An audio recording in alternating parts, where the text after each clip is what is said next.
अनंतानंत परम सिद्ध भगवान की, देवादिदेव जराज श्री महावीर भगवान की, परम पूज्य न्याय चूड़ामणि आचार्य भगवान समन भद्र स्वामी की, परम पूज्य अध्यात्म योगी आचार्य भगवान विशुद्ध सागर जी मुनिराज जी की, जगत कल्याणी जिनवाणी मात की।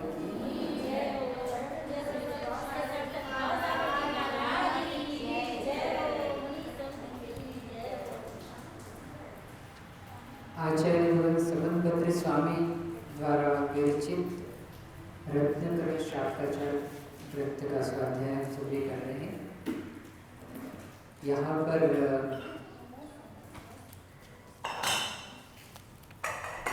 पहली गाथा में आचार्य भगवान ने मंगलाचरण में वर्धमान स्वामी और 24 तीर्थंकर भगवान को नमस्कार किया। 24 तीर्थंकर भगवान कैसे हैं? वितरागी, सर्वज्ञ और अद्वितीय। और हम लोग कैसे हैं? रागी है, वो सर्वज्ञ है और अल्पज्ञ है, और वो हितोपदेशी है। तो आप लोग हितोपदेशी भी है और अहितोपदेशी भी है, मिक्स है, ठीक है ना। दूसरी गाथा उच्चारण कीजिए सब लोग।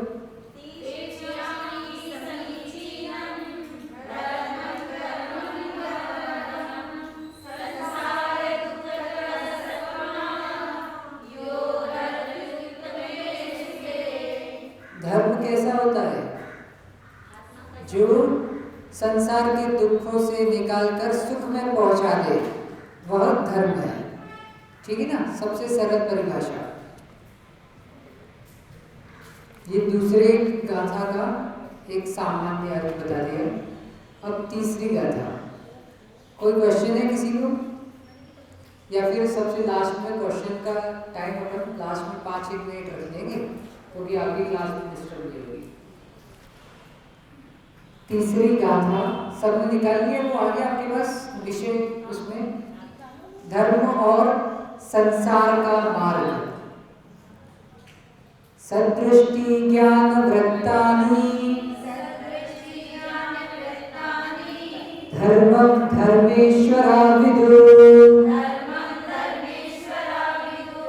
यदि प्रत्यनीकानि भवन्ति भवपद्धति। यहाँ पर उच्चारण कीजिए एक साथ।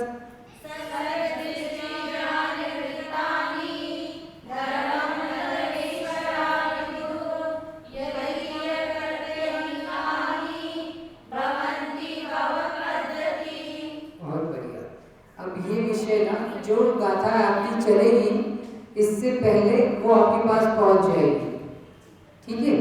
तो आपको क्या करना है, अपनी बुक में उसको लिख के लाना है। इससे एक तो पढ़ने वाला जो हम पढ़ेंगे वो विषय आपके मस्तिष्क में आ जाएगा। दूसरा यहाँ पर पढ़ाएंगे तब, और तीसरा कुछ होमवर्क दिया तो आपको ये विषय 3 बार हो गया तो आपको पक्का हो गया, ठीक है। इसके अलावा गाथा को हम लोग ये करेंगे। अब 30 बैठिए।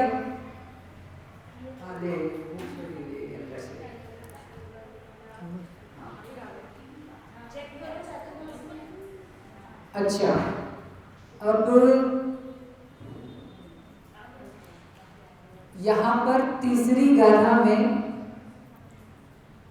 आचार्य भगवान समंत भद्र स्वामी ने धर्म का मार्ग अर्थात मोक्ष का मार्ग, छूटने का मार्ग, सुख का मार्ग, और दूसरा संसार का मार्ग, ये 2 रूट्स बताए। जैसे आप लोग बोले ना, एक मार्ग यहाँ से रांची जाता है और दूसरा जाता है बिलाई, कहाँ जाता है, जिधर भी जाता है, ठीक है। ऐसे ही भगवान सर्वज्ञ देव ने त्यागी व्रतियों को कभी भी महिलाओं की चटाई पे नहीं बैठना चाहिए। 48 मिनट तक तो कम से कम नहीं बैठना चाहिए उस पर। नहीं, नीचे भी नहीं बैठना चाहिए जब तक, कहते हैं ना, बच्चा है या शिष्य है या कोई आपके शरणार्थी है, उनको चिड़िया है यहाँ अंदर कमरे में रखी हुई बेटा, सबसे पीछे जो इधर वाला कमरा है ना, उसमें देखना, दोनों कमरों में देखना, वहां चटाई रखी हुई है। ठीक है, तो रत्नत्रय को मोक्ष मार्ग कहा है। यहाँ पे सबसे पहले लिखा है सदृष्टि ज्ञान वृत्तानि, जिसका मतलब हो गया, सद का अर्थ हो गया सम्यक, समीचीन, दृष्टि यानी दर्शन, यानी सम्यक दर्शन, फिर सम्यक ज्ञान, और वृत्तानि, वृत्तानि यानी चारित्र, तो सम्यक चारित्र, धर्मम धर्मेश्वरा विदु। देखो इतना सरल है, इन तीनों को धर्म कहा है। किसने कहा है? धर्मेश्वरा। धर्मेश्वरा कौन है? धर्म के जो स्वामी है, जिनेंद्र भगवान ने। विदु, विदु का अर्थ जानते हैं, कहते हैं। यदि प्रत्यनीकानी, यदि प्रत्यनीकानी का अर्थ हो गया इसके विपरीत, सम्यक दर्शन के विपरीत क्या हुआ? सम्यक ज्ञान के और सम्यक चारित्र के। हाँ, भव पद्धति। अब सम्यक रत्नत्रय जो है वो छूटने का मार्ग है, सुख का मार्ग है। तो मिथ्या दर्शन, मिथ्या ज्ञान, मिथ्या चारित्र, यह तीनों संसार का मार्ग है, बंध का मार्ग है और दुख का मार्ग है। ये इस गाथा का अर्थ हो गया। अब आप में से सबको समझ में आ गया? जो जिनको हिंदी नहीं आता ना, don't worry about it, I will explain it in English. Okay, आप चिंता मत कीजिए। और दूसरा, आपको अभ्यास हो जाएगा सुनने का हिंदी ना, तो हिंदी अपने आप आ जाएगा।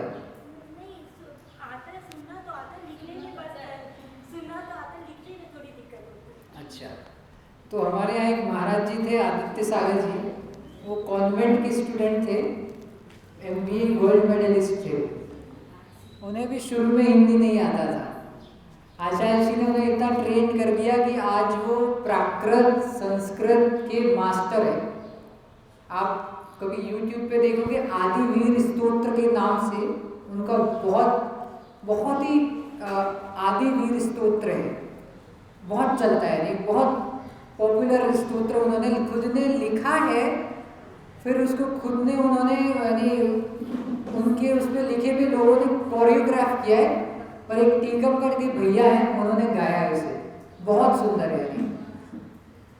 जैसे हम लोग भक्तावर स्तोत्र और ये पढ़ते ना, तो यानी उन्होंने इतनी मेहनत की हिंदी पे, हिंदी पे इतनी मेहनत की, वो खुद कविताएं बनाते हैं, वो ही अन्य यानी काव्य आदि क्रियाओं में संलग्न रहते हैं। तो मेहनत से सब पॉसिबल है। ठीक है, तो ये तीसरी गाथा है जिसमें हमने ये समझा कि सम्यक दर्शन, सम्यक ज्ञान और सम्यक चारित्र, यह तीनों मोक्ष का मार्ग है। और इसके विपरीत मिथ्या दर्शन, मिथ्या ज्ञान, मिथ्या चारित्र संसार का मार्ग है। अब इसके आगे हम समझेंगे सम्यक दर्शन क्या है, आगे आने वाला है। सम्यक ज्ञान क्या है, सम्यक चारित्र क्या है। सम्यक भाई, तुम्हारा ही तो नाम चल रहा है, बैठ जाओ। तो फिर सम्यक दर्शन के जैसे हमारे शरीर के अंग होते हैं, इसी तरह सम्यक दर्शन के भी अंग है, यानी पार्ट्स है, या फिर जो सम्यक दृष्टि जीव रहेगा उसकी ये क्वालिटीज उसमें रहेगी। निशंकित, निकांक्षित, निर्विचिकित्सा, निशंकित। जैसे आप बोलते ना, अरे ये बहुत शक्की मिजाज की, शंकालु है ना, यानी आप प्रवृत्ति कुछ और है लेकिन गलतफहमी हो जाती है। तो निशंकित होना चाहिए। जितना हम निशंकित पने में जिएंगे उतना हम मानसिक द्वंद्वों से बचते रहेंगे। निशंकित कैसे होंगे? श्रद्धान का अर्थ क्या होता है? सम्यक दर्शन का सामान्य मीनिंग रहेगा श्रद्धा, विश्वास, समीचीन विश्वास। एक तो हो गया विश्वास, श्रद्धा अपन बोलते ना, हमारी इन पे श्रद्धा है, ठीक है। और सम्यक दर्शन का मीनिंग होता है सम्यक श्रद्धा। श्रद्धा मात्र नहीं, समीचीन श्रद्धा होना चाहिए, ये आवश्यक है। जो हमारे देवशास्त्र गुरु हैं ये हमें सुख की प्राप्ति में सहायक निमित्त है। इनके निमित्त, इनका आश्रय पाकर के नियम से हमें सुख की प्राप्ति होगी, संसार से निवृत्ति होगी। निवृत्ति का अर्थ क्या होता है? छूटना। अब इसके आगे जो हमने धर्म का एक दूसरा लक्षण भी दूसरी गाथा में पढ़ा था कि वो दुख से सुख में पहुंचा देता है, और यहाँ पे हमने बताया कि वह क्या करेगा? संसार का मार्ग ये है और मोक्ष का मार्ग ये है। आप कभी शांत होकर बैठ जाना, अब आप ही स्वयं 1 मिनट के लिए समदभद्र स्वामी बन जाना, फिर आप देखना वो कैसे बता रहे हैं। पहले में उन्होंने भगवान को नमस्कार कर लिया, दूसरी गाथा में उन्होंने बोला कि मैं आपको वो मार्ग बतलाने वाला हूँ, वो धर्म का स्वरूप बताता हूँ जो दुख से सुख में पहुँचाने वाला है।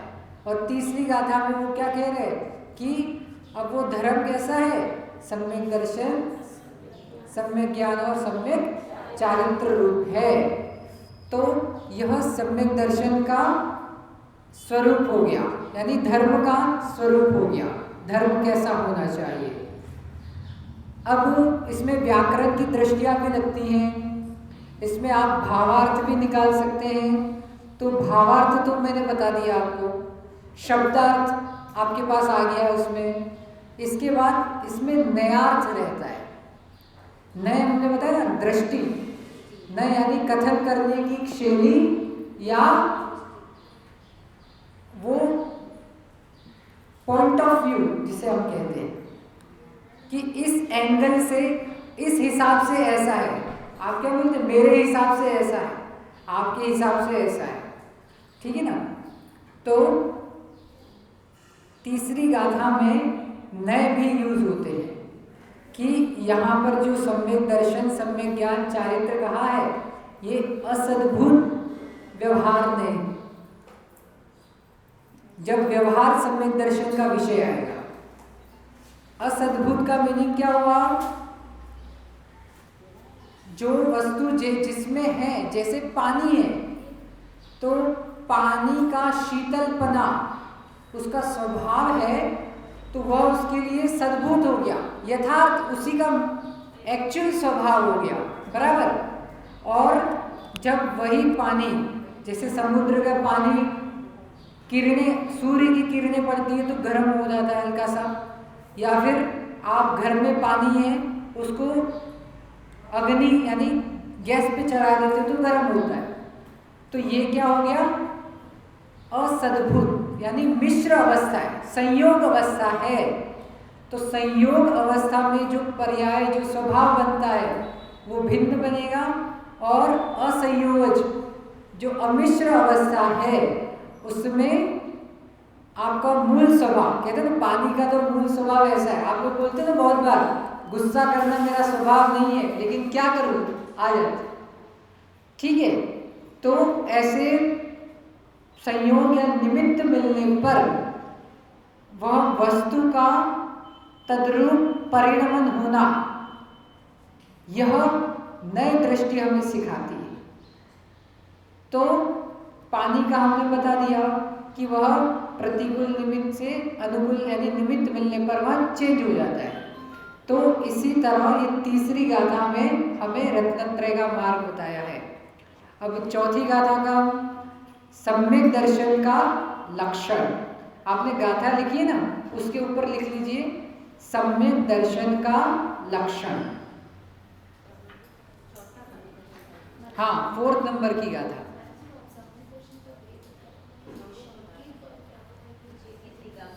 निशंकित, निकांक्षित,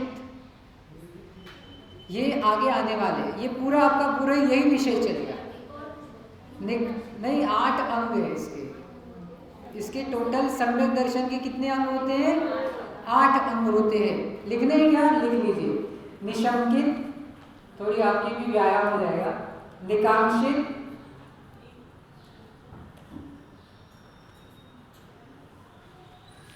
निर्विचिकित्सा,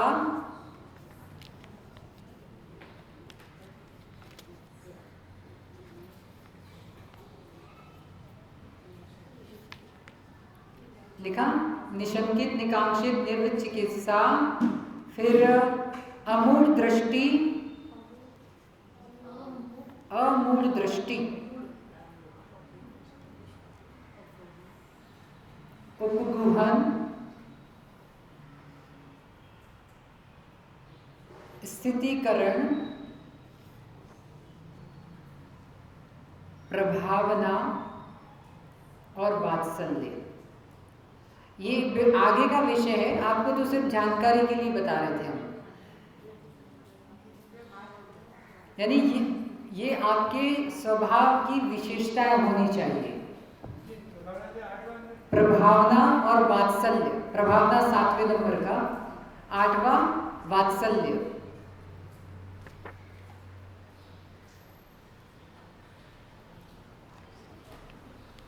अब जो धर्म का स्वरूप बताया, तो धर्मात्मा जीव जो है वह इन 8 गुणों से, सम्यक दृष्टि जीव जो होगा वह इन 8 गुणों से युक्त होगा, ठीक है ना। और यहाँ पे सम्यक दर्शन कहा है, दर्शन नहीं कहा है। अभी जो चौथी गाथा की हम थोड़ी भूमिका बता रहे हैं आपको, क्या कहा है? सम्यक दर्शन का लक्षण मीन्स एक होती है श्रद्धा कर लेना सामान्य से, और एक होता है जो वस्तु जैसी है उसको वैसा मानना, यह सम्यक दर्शन हो गया, ठीक है ना। तो उसकी समीचीन श्रद्धा होनी चाहिए। एक सामान्य श्रद्धा हो गई और एक अपन चेक करके जो श्रद्धा करते, समीचीन श्रद्धा जिसे कही जाती है। तो देव शास्त्र गुरु की जो श्रद्धा है वह उन पर श्रद्धा करना, यह क्या हो गया? सम्यक दर्शन हो गया। अब सम्यक दर्शन का लक्षण यह चौथी नंबर की गाथा आए हैं। श्रद्धानं परमार्थानां माप्तागं तमोभृतां, तपोभृतां, श्रद्धानं परमार्थानां, ऐसे पढ़ना है आपको, श्रद्धानं परमार्थानां माप्तागं तपोभृतां, त्रिमूढ़ा षोडमष्टांगं सम्यक दर्शन मस्मयम्। श्रद्धानं परमार्थानां माप्तागं तपोभृतां, त्रिमूढ़ा षोडमष्टांगं सम्यक दर्शनमस्मयम्।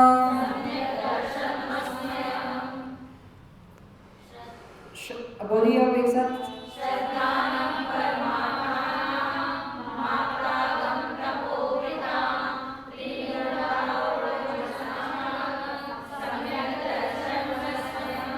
मैं अर्थ आपको समझा देता हूँ, ये आपके पास पहुंच जाएगा तो कल आप लिख के ले आना, ठीक है।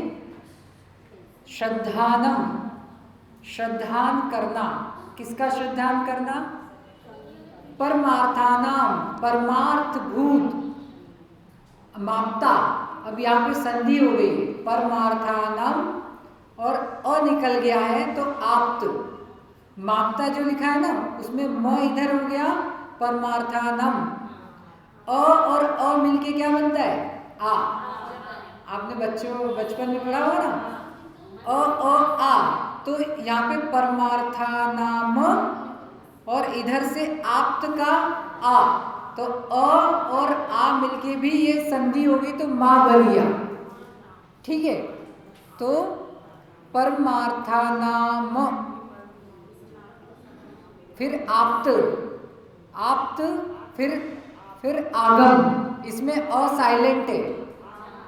ठीक है, तो एक तो यानी हमें ये पढ़ना है कि परमार्थ भूत आप्त, फिर आगम। आप्त यानी कौन? देव, जिनेंद्र देव। देव, जिनेंद्र देव को आप्त कहा जाता है। ये हमारे आप्त है, लिख लीजिए आप्त को मतलब जिनेंद्र देव, डैश करके लिखिए जिनेंद्र देव।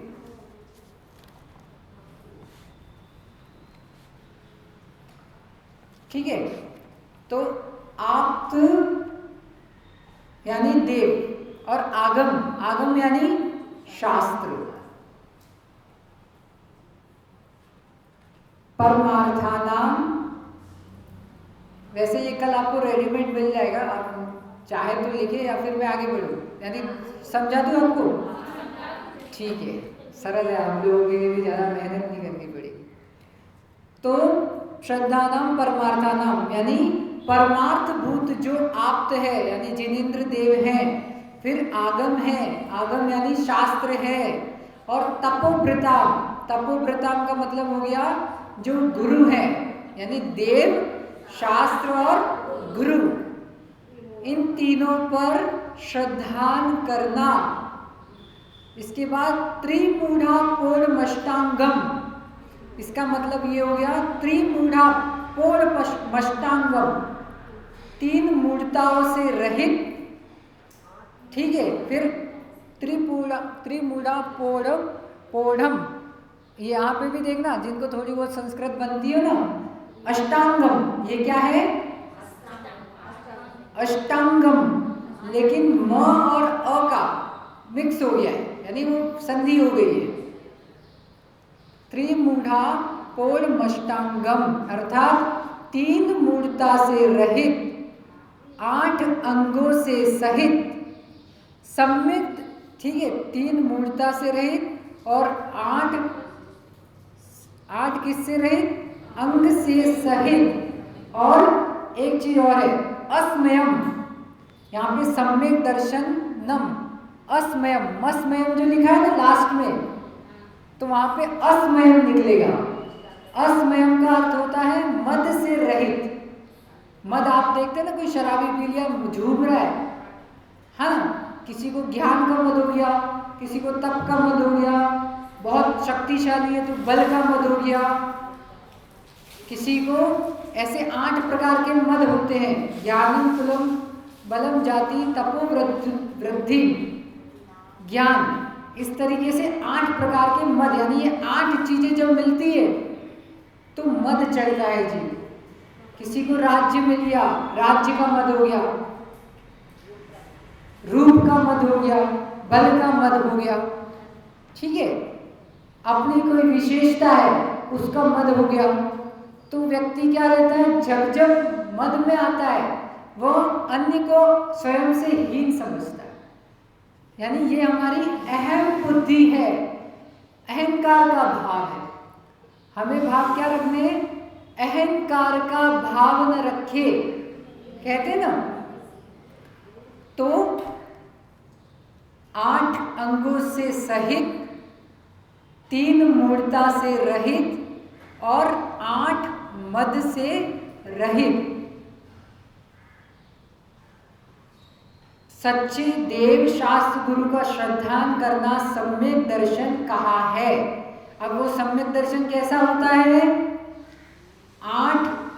3 मूर्ता से रहित, 8 अंगों से सहित और 8 मद से रहित होता है। 3 मूर्ता होती है, देव मूर्ता, शास्त्र मूर्ता और गुरु मूर्ता। ये सब आगे आने वाला है। इस एक एक यानी इतने एक एक विषय पे ना एक एक गाथा है आगे। यहाँ पे तो शुरू में जैसे कोई मूवीज चलती है ना, तो शुरू में बताते हैं कि हाँ यहाँ पे ऐसा ऐसा हुआ था, पूरा यानी सार भूत ट्रेलर। हाँ ट्रेलर आप लोगों को पता है ना। इसी तरह यहाँ पे अभी ट्रेलर चल रहा है हमारा।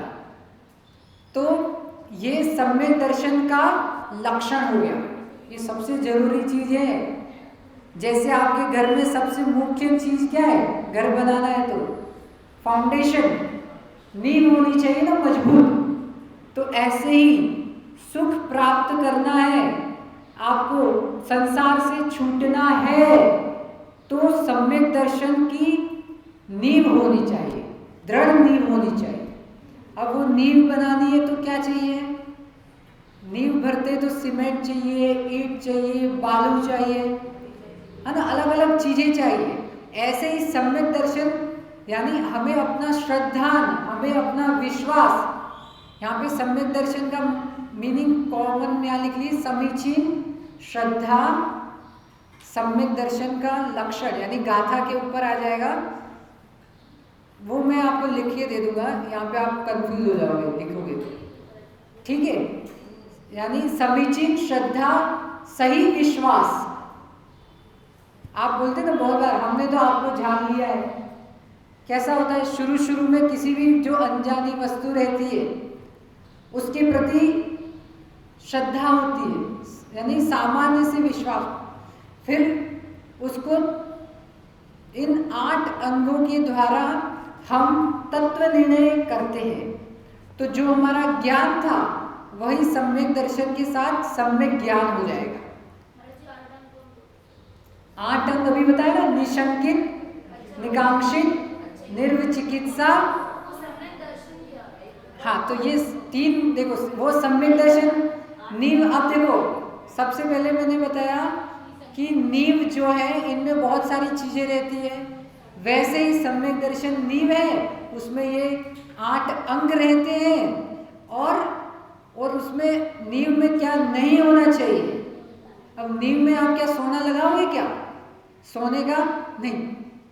नींव में आप कुछ ऐसा कांच का कुछ लगाओगे, क्या नहीं लगाओगे ना।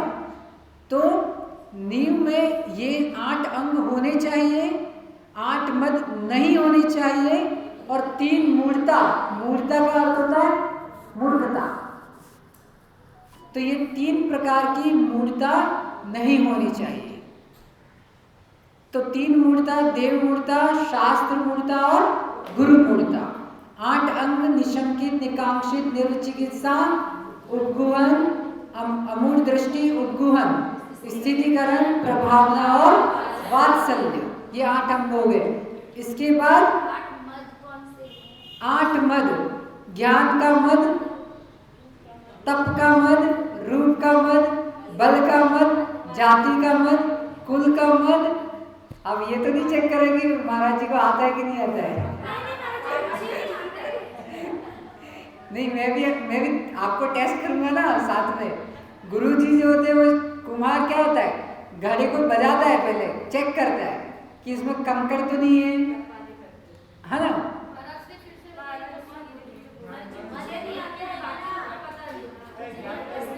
कल ये आपको लिखा हुआ मिल जाएगा, इसलिए मैं आपको अलग से ये नहीं कर रहा हूँ, लेकिन लिखना है तो लिख लो। हाँ तो 8 मद के नाम लिखने ना आपको, लिख लीजिए। ज्ञानम कुलम, ज्ञान मद, कुल का मद। मद यानी ईगो बोले ना, हम अमीर हैं, ये तो गरीब लोग हैं, ये क्या हो गया, मद हो गया, घमंड।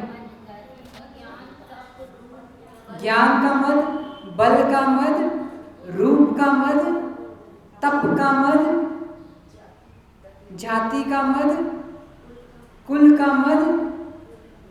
कितने हो गए, 6 हो गए। फिर बल का मद, ज्ञानम कुलम बलम जाति, तप का मद, तप लिख दिया। तो 2 मद और हैं,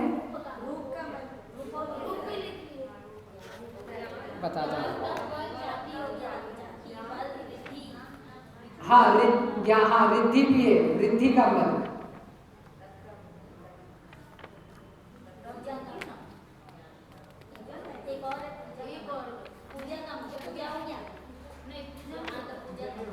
ज्ञानम, हाँ पूजा का मत, पूजा का मत, पूजा का मत यानी अरे देखो हमारा कितना नाम चल रहा है, कितनी ख्याति चल रही है, लोग कितनी प्रशंसा करते हैं, कितने अच्छे हैं हम, कितना सम्मान है हम, है ना, हमारा कितना ये चलता है, माहौल बनता है। तो ये सब क्या हो गया, पूजा का मत हो गया। ठीक है, तो 8 प्रकार के मदों से रहित सम्यक दर्शन होता है। तो यह आज हमने क्या समझा, सम्यक दर्शन का स्वरूप, यानी ये इतना जरूरी चीज है। आपको आगे और बताएंगे निशंकित अंग में, निकांक्षित अंग में, कि आपका सम्यक दर्शन कैसा होना चाहिए, देव शास्त्र गुरु पर कैसी श्रद्धा दृढ़ होनी चाहिए।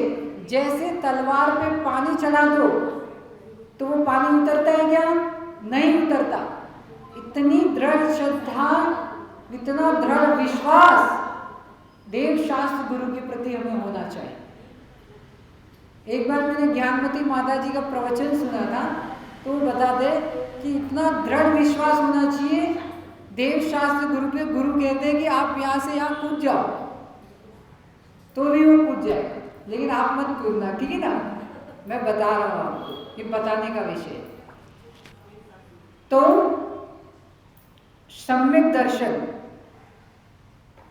अब सम्यक दर्शन में हमने सामान्य से देव शास्त्र गुरु का लिखा, इसके अलावा एक होता है तत्वार्थ श्रद्धानम सम्यक दर्शनम। 7 प्रकार के जो तत्व हैं, जीव अजीव आश्रव बंध संवर निजरा मोक्ष, इन 7 तत्वों पर श्रद्धान करना, यह सम्यक दर्शन है। अच्छा, आपको सबको 7 तत्वों पर श्रद्धा है कि नहीं है? है कि नहीं है? है। मोक्ष होता है कि नहीं होता है? पुनर्जन्म होता है कि नहीं होता है? होता है, मानना पड़ेगा। शरीर हमसे भिन्न है, ये होता है कि नहीं होता है? ये मानना पड़ेगा। नहीं तो आप किसी मुर्दे को देखा, तो मुर्दे में मुर्दा न चलता है, न फिरता है, न खाता है, न बैठता है, क्यों? उसमें से वो जीव निकल गया। तो अनुमान से हम समझ रहे हैं, ठीक है। जैसे आपकी ट्यूबलाइट से, ट्यूबलाइट करंट है, ठीक है, तो करंट में ट्यूबलाइट जल रही है, यानी वो बल्ब अलग हो गया, गोला अलग हो गया और विद्युत अलग हो गई, बराबर। इसी प्रकार से अनुमान से हम जानते हैं, श्वासोश्वास, हम श्वास ले रहे हैं ना, हलन चलन और शब्द इंद्रियों का प्रयोग, इन सब से हम क्या जान रहे हैं कि अभी जीव है। ये सब नहीं होगा तो जीव निकल गया इसमें से। तो हमें इतनी दृढ़ श्रद्धा होनी चाहिए कि संसार भी है और मोक्ष भी है। एक होते हैं चार्वाक दृष्टि वाले, अन्य मत वाले, वो क्या मानते हैं, मैंने बताया था शायद आपको, कि जब तक जियो सुख से जियो, टेंशन मत लो, ये धर्म कर्म तो सब बुढ़ापे का काम है, बोलते हैं ना, बचपन का नहीं, बचपन का काम। ऐसा नहीं है, ये चार्वाक दृष्टि है, यानी चार्वाक लोग जो सामने दिख रहा है ना सब कुछ, उसी को ही मानते हैं। जो नहीं दिख रहा है, पुनर्जन्म आपको दिख तो नहीं रहा है, लेकिन भगवान ने कहा है, शास्त्र में लिखा है, तो हम विश्वास से उसको मानते हैं, गुरु उनके विश्वास से मानते हैं। पारसनाथ भगवान ने 10 भव धारण किए, महावीर भगवान का जीव ऐसा बना, अपन पढ़ते हैं ना पुराणों में, राम ऐसे थे, पद्म रुचि, आप नमोकार मंत्र पढ़ाते हैं तो उसमें था ना, पद्म रुचि राम ने बेल से, पद्म रुचि सेठ ने बेल को नमोकार मंत्र सुनाया, इसके प्रभाव से वो मर्यादा पुरुषोत्तम राम बन गए, ठीक है। तो ये क्या है, पुनर्जन्म की सिद्धि होती है। जो पुनर्जन्म को नहीं मानेगा, पुण्य पाप को नहीं मानेगा, इस लोक परलोक को नहीं मानता, ऐसे भी लोग हैं। जो परलोक को नहीं मानते। वो बोलते ना जीने के हैं 4 दिन, बाकी सब बेकार है। यानी जो कुछ करना है जिंदगी में कर लो, खूब मजे ऐश कर लो, आगे जाके किसने पुनर्भव देखा, बाद में ये भोग भोगने मिले कि नहीं मिले, तो ये भोग दृष्टि कहलाती है। लेकिन हम जो धर्मात्मा व्यक्ति है, धर्मात्मा जीव रहेगा, वह इन सबको मानेगा, कर्म को भी मानेगा, पुनर्जन्म को भी मानेगा। अच्छा कर्म करेंगे तो अच्छा फल मिलेगा, जैसे यथामति तथा गति। इसी प्रकार से हाँ, हम लोग कहाँ थे, चारवाक के ऊपर। तो चारवाक क्या बोलता है कि जब तक जियो सुख से जियो, और एक यानी 6 दर्शन माने गए हैं, 6 षट दर्शन। ये न्याय में आप जो कॉलेजेस रहते हैं ना, उसमें भी पढ़ाए जाते हैं षट दर्शन। फिलोसॉफी जिसको बोलते हैं ना, आप लोग किसी ने बीए किया होगा तो आपको, जिसने बैचलर ऑफ आर्ट्स की पढ़ाई की होगी, उसमें ये आते हैं फिलोसॉफी, पॉलिटिक्स और इकोनॉमिक्स, ये सब आते हैं ना। तो उसी में फिलोसॉफी में ये अलग अलग दर्शनों की पढ़ाई होती है। तो जैन दर्शन की भी पढ़ाई होती है। तो जैन दर्शन, मीमांसक दर्शन, चारवाक दर्शन, वैशेषिक दर्शन, योग दर्शन और एक और दर्शन है। ऐसे 6 प्रकार के मूल दर्शन हो गए। तो उसमें से चारवाक तो ये मानता है कि भैया कोई पुण्य पाप नहीं होता, कोई पुनर्जन्म नहीं होता, तुम तो यहीं रहो, यहाँ जब तक वो सुख से जियो, जो मिल रहा है, जो दिख रहा है, सब खाओ पियो ऐश करो। उसका मतलब क्या है, खाओ पियो ऐश करो। लेकिन हम जैन ऐसा नहीं तो फिर आपके मुनिराज इतना नग्न परिचय क्यों झेल रहे हैं, इतने विहार क्यों कर रहे हैं, केशलोच क्यों कर रहे हैं, आप लोग व्रत उपवास क्यों कर रहे हैं? यदि अगर कुछ है ही नहीं आगे, कुछ आगे फल ही नहीं है, तो फिर इन क्रियाओं को करने का उद्देश्य क्या? तो इससे सिद्धि होती है कि यह सब है। वो चारवाक दृष्टि एक दर्शन है, वो क्या मानेगा कि जैसे ये मैंने प्रवचन में शायद बताया होगा कि शराब होती है ना, वो गेहूं, अन्न, सड़ा हुआ अन्न और 2-3 चीज़ें और मिक्स करके उनमें मादकता आ जाती है, ठीक है। तो वैसे शराब बनती है, यानी 4 चीज़ों को मिला दिया तो मादकता आ जाती है। तो वैसे ही चारवाक ये कहता है कि जैसे 4 चीज़ों को मिलाने से मादकता उत्पन्न होती है, वैसे ही पृथ्वी, जल, अग्नि, वायु, ये चारों चीज़ें जब मिल जाती है तो चेतना यानी आत्मा उत्पन्न हो जाती है।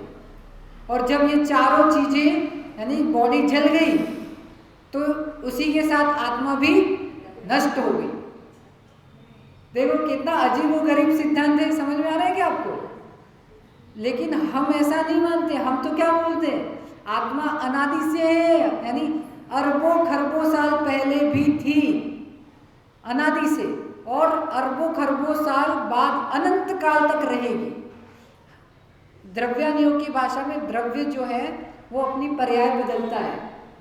द्रव्य का नाश नहीं होता, उसकी पर्याय बदलती रहती है। जैसे सोना है तो सोना कुंडल बना दिया, फिर उसी कुंडल को आपने चैन बना लिया, उसी चैन की अंगूठी बना ली, तो सोना तो वही रहा ना, लेकिन उसका पर्याय चेंज कर ली।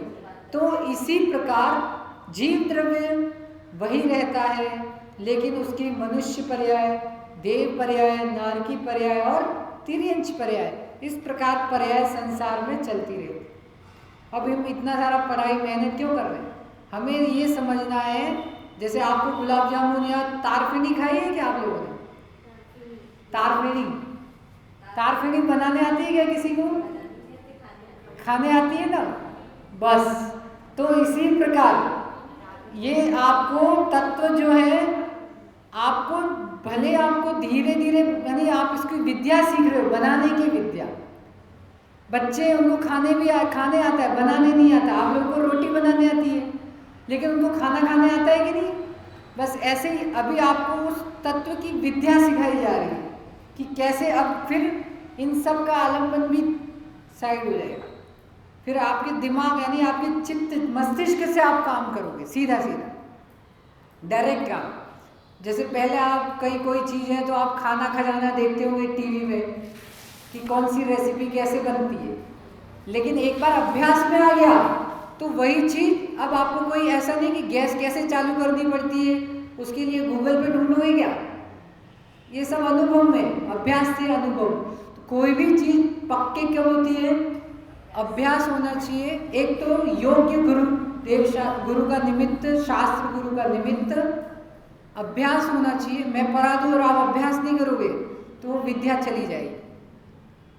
फिर अनुभव होना चाहिए, अभ्यास के साथ अनुभव आता है। हमें क्या अभ्यास करना? अभ्यास इन गाथाओं का पाठ कीजिए, इनका चिंतन कीजिए, मनन कीजिए कि आप अब तत्व को कैसे बनाया जाता है, अस्ति नास्ति। अब मैं समय भी हो गया है, यानी बहुत सारी कलाएं, बहुत सारी विद्याएं कि वस्तु है, यानी अब आपको आपकी भाषा में समझाता हूँ। अस्ति नास्ति, अस्ति का मीनिंग है, नास्ति का मीनिंग नहीं है। यह पेन है, ये मैंने अस्ति रूप कथन कह दिया। अब यह पेंसिल नहीं है, ये क्या हो गया, नास्ति रूप कथन, ठीक है ना।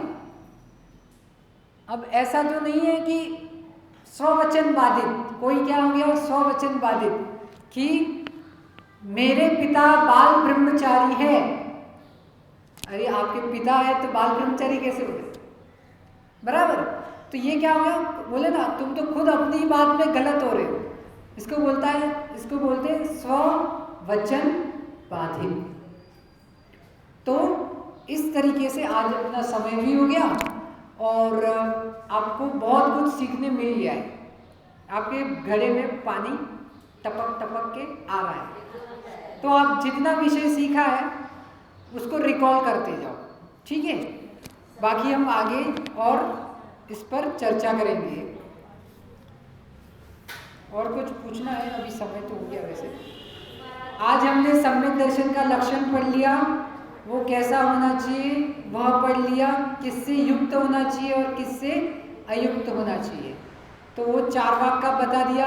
देखो ये बहुत, चारवाक दर्शन इतना लिख लो आप, बाकी आपको आपके दिमाग में फिट हो गया है। शाम को आप चारवाक दर्शन इतना कॉपी खोल के पढ़ोगे ना, तो जो मैंने समझाया वो क्या मानते हैं वो आपको, वो चारवाक, हाँ नहीं नहीं, ऊपर व के ऊपर रेफ, र की, रेफ की मात्रा, चारवाक, ठीक है। तो यह सम्यक दर्शन का स्वरूप आज हमने समझा। भगवान महावीर, चारवाक दर्शन यानी जो दिखता है उसी को मानता है, प्रत्यक्ष प्रमाण, प्रत्यक्ष में जो भी दिखता है चारवाक दर्शन बोलेगा। यह दर्शन प्रत्यक्ष, सामने जो दिखता है उसे ही मानता है।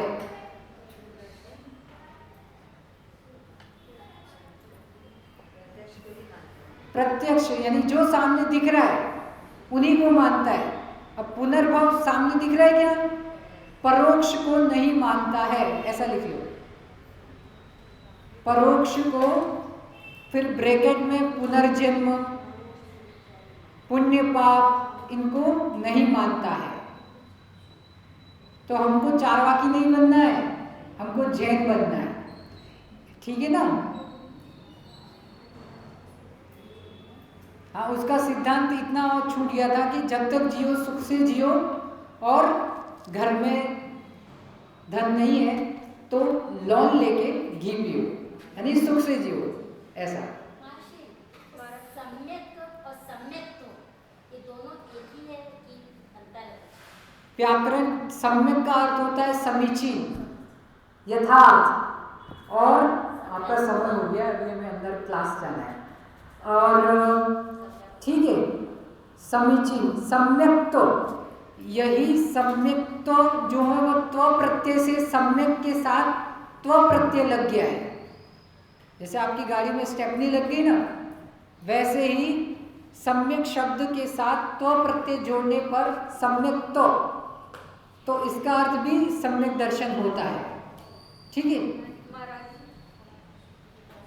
कल आप दूसरा गाथा पढ़ाए थे, उसमें आप सबसे पहला शब्दार्थ बताते अहम यानी है, तो वो अहम शब्द कहाँ से आया? अहम अहम अहम व्याकरण संस्कृत का शब्द है। नहीं मतलब इस गाथे में तो मेरे को नहीं मिला जब हम है ना। दूसरी गाथा देशयामी समीचीनम धर्मम कर्मम निबहनम यो धरत्व में सुखे संसार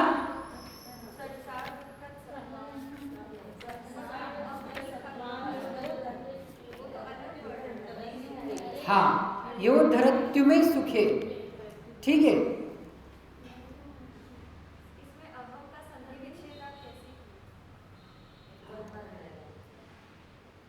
देखो कहता हूँ देशयामी समीचीनम धर्मम कर्मम निबहरणम अर्हणम, जो हमने कर्म निबहरणम के कर्म निबहरणम लिखा है ना, धर्मम कर्मम निबहरणम। हाँ